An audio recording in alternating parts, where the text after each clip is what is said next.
జై శ్రీరామ్, భారత్ మాతాకి.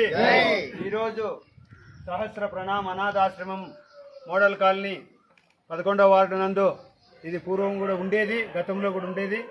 ఇక్కడ ఈరోజు మోడల్ కాలనీలో ప్రజల ఆభిష్టం మేరకు ఇక్కడ పెడితే బాగుంటుందని చెప్పేసి ఈ సంస్థ ట్రస్టు అధ్యక్షుడు మన చంద్రాయుడు అలాగే ఆది వాళ్ళ చేతుల మీదుగా ఇక్కడ రావడం జరిగింది. చిన్నపిల్లల దగ్గర నుంచి ముసలి వాళ్ళ వరకు ఈ ఆశ్రమం పొందొచ్చు. కాబట్టి ప్రజలు కూడా ఇట్లాంటి బడుగు బలహీన వర్గాలు అనాథలైనటువంటి పిల్లలకు సేవాకర్తలు ఎంతో ఇంతో సాయం చేసేసి సమాజంలో ఉన్నటువంటి వివక్షకు గురైనటువంటి పిల్లలు, తల్లిదండ్రులు చనిపోయినటువంటి పిల్లలకు మనం కూడా చేయూతనివ్వాలి. కాబట్టి ఇట్లా ఆశ్రమంలో ఎక్కడున్నా కూడా మన వంతు సహాయంగా ప్రజలందరూ దీనికి సహకరించాలని చెప్పేసి నేను ఆశాభావం వ్యక్తం చేసుకుంటున్నాను. జై హింద్, జై భారత్ మాత.